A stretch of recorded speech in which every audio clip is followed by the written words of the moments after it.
হে guys WhatsApp Bengali reaction YouTube চ্যানেলের পক্ষ থেকে আপনাদের সবাইকে স্বাগতম। সবাই ভালো আছেন নিশ্চয়ই। আমি মুকুল আপনাদের সঙ্গে আছি বেঙ্গলি রিয়াকশনের পক্ষ থেকে। আমার সাথে আপনারাও আছেন। তো আজকে রিয়াকশন ভিডিও আপনারা টাইটেল দেখে বোধহয় বুঝে গেছেন যে কি হতে চলেছে।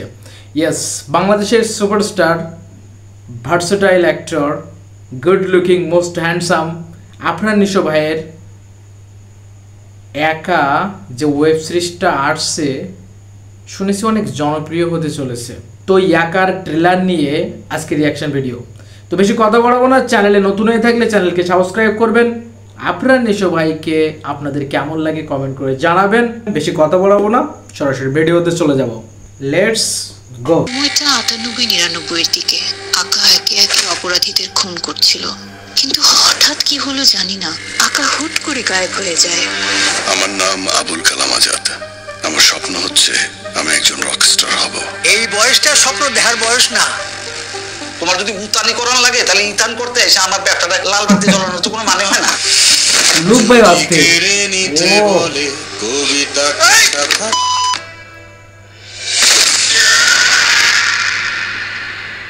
আপনাকে খুব চেনা চেনা লাগছে, কোথায় দেখেছি বলেন তো?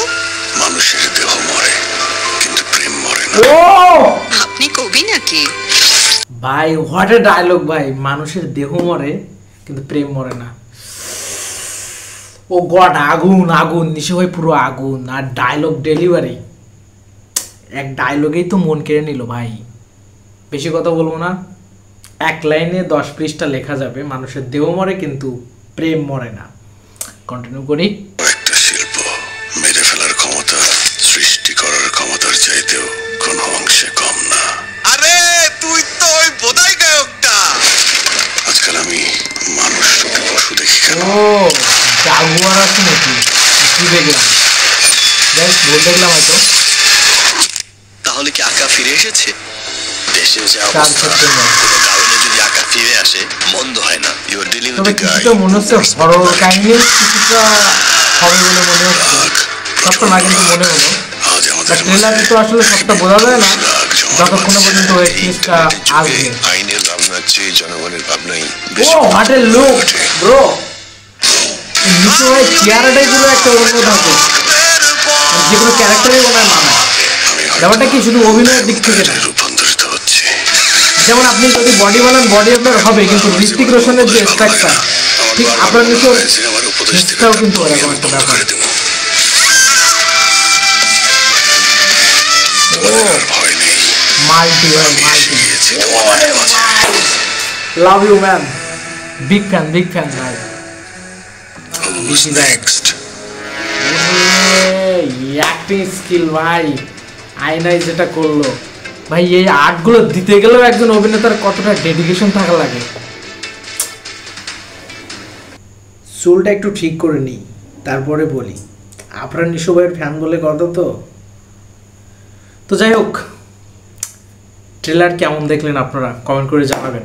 ভাই কি বলবো, আফরান নিশো ভাই পুরা আগুন, হট। তবে কাহিনী আর স্ক্রিন পেলে বাই স্টোরি দেখে মনে হলো যে আফরান নিশো ভাইয়ের একটা শখ ছিল যে তিনি রকস্টার হবেন। সেই অনুযায়ী তিনি হয়তো চুলও রাখছেন, দাড়ি টাড়ি সব মিলিয়ে, যাই হোক রকস্টার একটা ভাব আসছে। কিন্তু ওনার হয়তো ভোকাল অতটা ভালো না, যার কারণে জাজমেন্টও ওনাকে ক্যান্সেল করে দিচ্ছে, এরকম একটা ব্যাপার। তো পরে দেখে মনে হলো যে উনি একটা ভয়ঙ্কর রূপে ফেরত আসছেন, যেটাকে আসলে খুনি বা ভিলেন যাই তকমা দিই না কেন, সেটা ওয়েব সিরিজ না আসা পর্যন্ত সঠিকভাবে বলা যাচ্ছে না। তো যাই হোক, ট্রেলার দেখে আমিও যেটা মনে করছি, আপনারা কি মনে করছেন কমেন্ট করে জানাবেন। আর সত্য কথা বলতে আফরান নিশো ভাইয়ের লুক ভাই অ্যান্ড বেটার দেন, তার থেকে আরো বেশি ভালো লাগছে মুভির ডায়লগগুলো ভাই, অস্থির ভাই।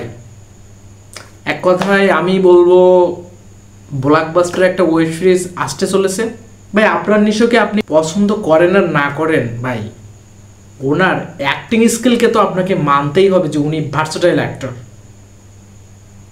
এটাও যদি না মানেন তাহলে বুঝতে হবে ভাই যে আপনি ওনাকে হিংসা করেন, অ্যাক্টিং আপনি বোঝেন না। আজকের মতো এখানেই, টাটা।